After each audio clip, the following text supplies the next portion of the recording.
We have a special program tonight. I'm Stu Wallace. I'm a history professor here and a member of the Wings of Knowledge Committee. Wings of Knowledge has programs every month on a variety of subjects, such a variety of subjects I can't even tell you all of those subjects, but they tend to relate to what we're teaching here or to something that's going on here or frankly anything else of interest.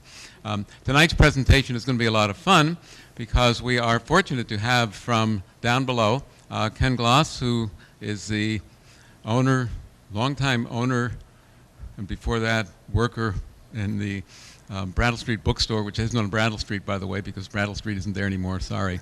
But he has been there, he was saying full-time since '73, and before that, it was your father's, I guess it was his store. So he tends to know books, lots about books and mysteries of books. I was very fortunate many years ago. I was director at New Hampshire Historical Society, and I spent a lot of my time with antiquarian book dealers who were in there appraising books.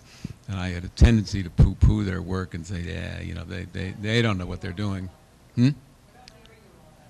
Oh, okay, sorry. I had a tendency, right, that way, okay. I had a tendency to poo-poo their work and think it wasn't worth anything. And one day a dealer pulled me over as he was appraising books, and he handed me one of those 19th century long-winded speeches that writers would write, and they would hand out, make 100 copies and give to their friends at Christmas, and nobody wanted them. And he handed me a big, fat speech, and he said, "What do you think it's worth?" And I realized what it was at first. It was Edward Everett's speech at Gettysburg, that long-winded story. You know, we always know that Gettysburg story. And I thought, yuck. And I looked at about 4 pages, and I said, well, that's very nice. I'm not interested in this. And he said, keep looking.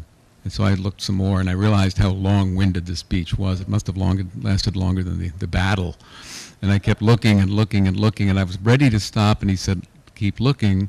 And I looked at the last page, and it just said, and he probably had this thing published almost the minute he gave his speech. The last page simply said, "Some remarks by President Lincoln." And for all we know, that was the first publication of the Gettysburg Address. And so much more interesting than the rest of his speech. So then I began to like book people after I realized they were pretty good at this stuff. Ken is the authority. Many of you may have seen him on Antiques Roadshow.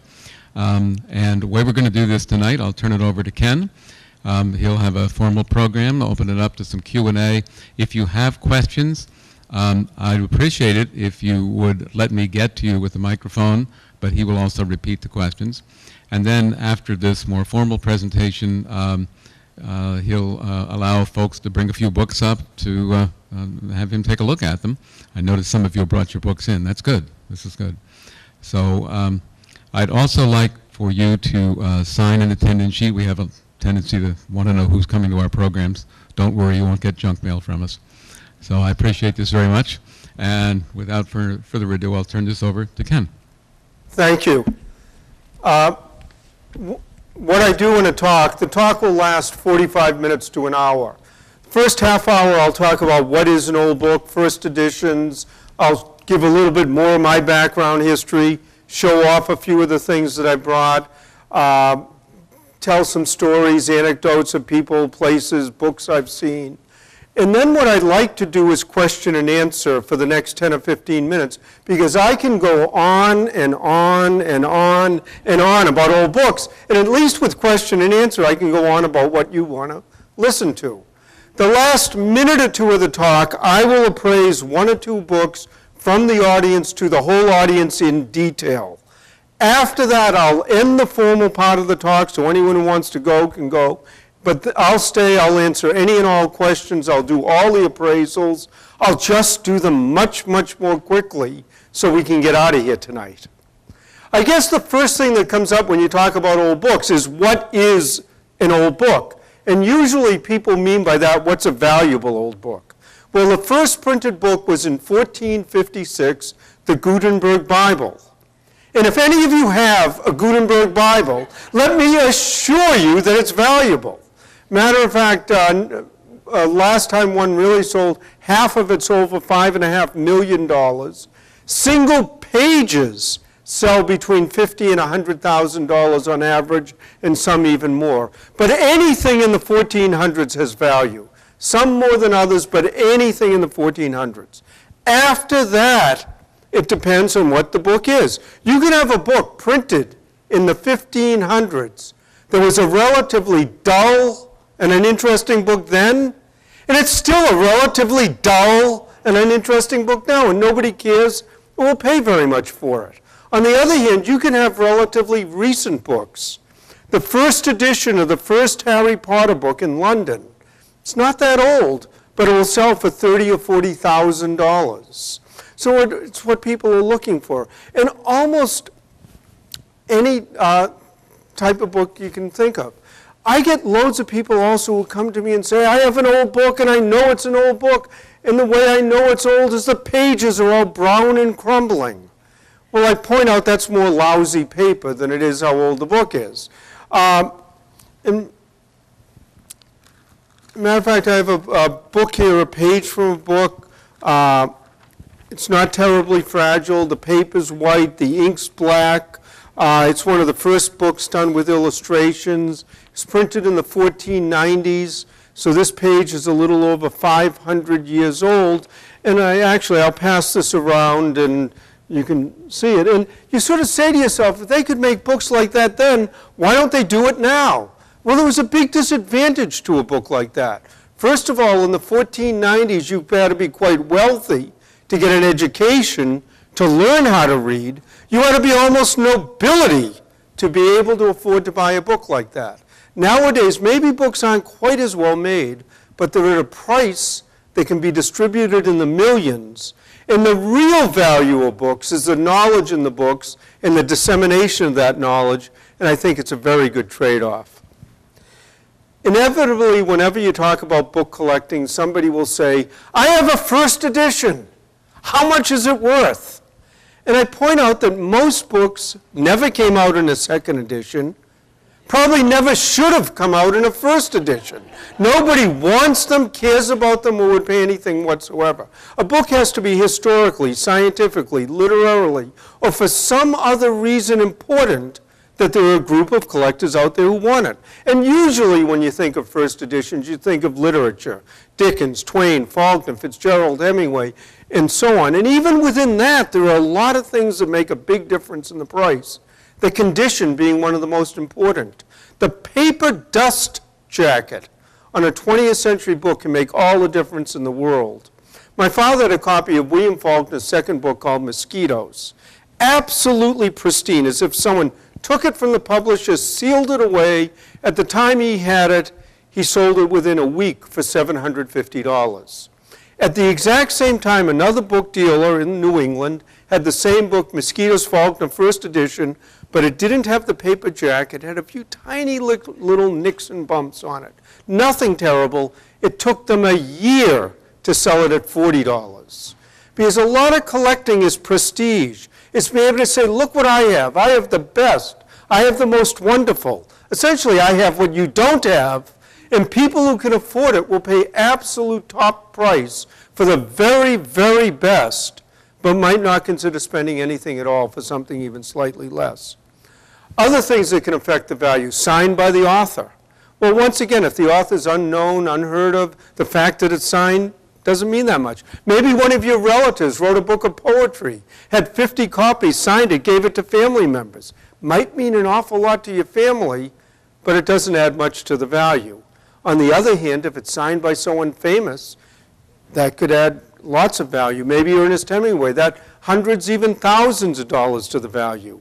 In almost any type of collecting that you get into, there are nuances that can add or subtract to the value, and I use signed books to show that off a little. There are some authors that are almost impossible to get their signature. J.D. Salinger, for instance, wrote Catcher in the Rye. He lived in New Hampshire, was reclusive, didn't appear in public, and other than to a very close personal friend, absolutely would not sign a book. Thus, his signature adds thousands of dollars to the value because you just can't get them. And actually, a little aside, every once in a while somebody will ask me, is there something that someone brought into the store that you saw that you wish you could have bought and had, you know, sort of like the one that got away? And one of the things, one time a man came into the shop, and he was actually a friend of J.D. Salinger's. And Salinger had written him a group of letters, and in one of the letters he was looking back on when he moved into his house and had it built and so on. And one of the fascinating parts about the letters, there was a little paragraph he was talking about, and he said, well, when they were laying the foundation, there was a bunch of high school kids who helped lay the foundation of the house. And he said, as a matter of fact, one of those kids turned out to be quite a good athlete, that kid Carlton Fisk. So Carlton Fisk helped build J.D. Salinger's house. First of all, I think the letter should be in the Baseball Hall of Fame, but I think the people still have it in any case. My father had a copy of F. Scott Fitzgerald's classic, The Great Gatsby. Now, just opposite what I was saying before, it was a first edition. It didn't have the paper dust jacket. It was well worn and read. But when you opened it up, it was inscribed to the greatest living poet, T.S. Eliot, sincerely F. Scott Fitzgerald. Now, in addition to that inscription, when T.S. Eliot read the book, he made marginal notes, annotations, comments, crossed things out, added things into just about every page of the book. That book now would be worth $200,000, $300,000, maybe even $400,000 because of the great association. One last story about autographed and signed books. There was an autograph and manuscript dealer in Massachusetts. He was one of the most prominent in the world. But when he was a young boy, he used to collect books by Robert Frost. And he knew Robert Frost. And when he was 13 years old, he went to London. He bought a copy of Frost's first book called A Boy's Will. He paid a lot of money for it at the time. Very complicated, what really is the first edition. In any case, he came back to Boston. A few weeks later, he met with Frost. He was very proud of himself. He said, look what I've got. And Frost looked at it and said, well, what did you pay for it? And he told him. Frost said, give me the book. And he opened it up to the front two end papers and wrote a 2-page description of how to tell the first binding from the second, from the third, from the fourth, how they changed bindings, why they changed bindings, the different colors of the bindings, on and on for 2 pages, signed it, closed the book, handed it back to the boy and said, now it's worth what you paid for it. In any case, let me digress a little, give you a bit of my background in history. The history of the Brattle Bookshop goes back to the 1820s, but for all practical purposes, it was going out of business in 1949. My father was getting married, my mother had $500, and with that they bought half interest in the store. And my father built the business on his love of books, his hard work, his knowledge, and he was also a bit of a character and a showman. And we've had 7 different locations over the years, mainly due to urban renewal. And every time, and it's always been in Boston, that was mentioned. We get calls all the time, and people are in Harvard Square, where are you? We tell them we're downtown.